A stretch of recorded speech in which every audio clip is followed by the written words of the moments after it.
The past starts with looking forward from now. It's really thinking without bounds or limitations. If money were no object, if nothing got in the way, if life could be exactly how you wanted it to be, what would life look like and how would that feel? And what would be an image that would indicate what that is for you? And really getting at with people what it is that drives them, what makes them want to get out of bed in the morning, what is that central thing in life? If this is your dream and this is what would be a wonderful life, what are some things that are positive and possible in a defined time frame? Maybe 18 months, maybe 2 years, but what are some things that are positive and possible that you can actually make happen over that period of time?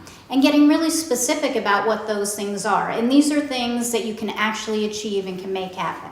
And at the end of doing the path, what you have is here's where you are now, here's where you want to be, here's your goals, your positive and possible for whatever length of time it is, and here's all the steps to get there. Your 1 month, your 3 months, your 12 months, and that will get you there. So you have a very detailed, very sharp, very precise plan based upon your dreams to get to where you want to go.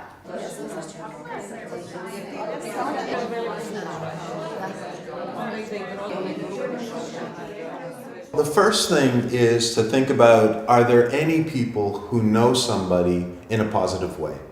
So that's the first thing, because both of these planning tools, Maps and Path, are tools that are meant to be group planning tools focused on one person.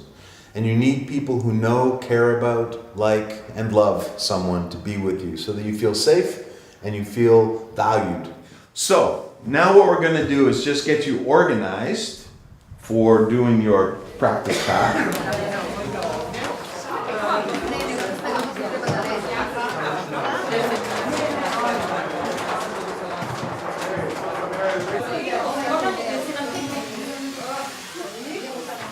What we watch, what I see anyway, is that gradually what the process allows people to do, simply by paying attention to the idea of listening to one person at a time, it allows people to start to connect themselves with the thing that's at the core of what they want to do, which is really help someone.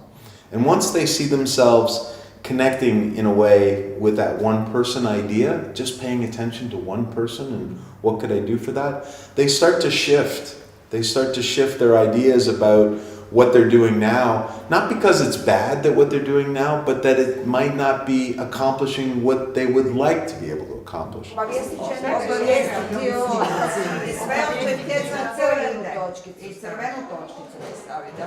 So today, for example, I had a sense that some of the conversation is shifting from what are we doing to the fact that this would be a good thing, but right now we're not set up to do that, which leads us into the whole idea of design, which is the idea of let's start to think about what would it take to actually set ourselves up to be able to do this so that we line up our own core with the core of someone else and we're actually working in sync with it as opposed to working against it. How do you design the supports that that person is going to get? How do you design the organizations that are going to support them? How do you design the service that's going to make that good life happen?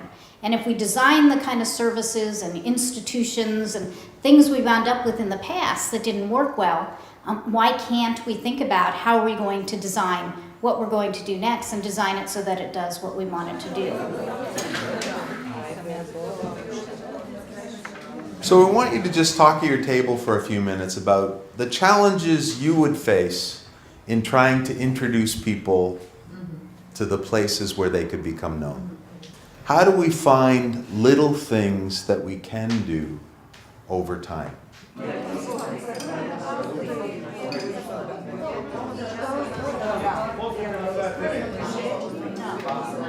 There is no such thing as a million people with Down syndrome.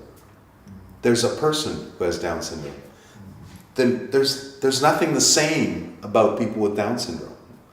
Just like there's nothing the same about Croatians. Or Canadians. Or Canadians. So it's really helping people to discover this is a person. And I understand what it feels like to be thought of as a person, to be valued as a person. And that's something that someone else would value. What we do and what we've done this week and the last time we were here certainly was introduce some approaches to person-centered planning, but it's also about taking a look at life and what makes for a good life and what are the things that all of us care about in life and what do our lives look like and what do the lives look like of the people we work for and what are some approaches to help people have the best life they can possibly have. So it's not just about person-centered planning, because you can have the best person-centered planning tools in the world, you can have the prettiest plans, but unless you do that other piece where you actually connect with people, build trust with people, help them explore what's important and move forward with their life, all you have is a pretty piece of paper.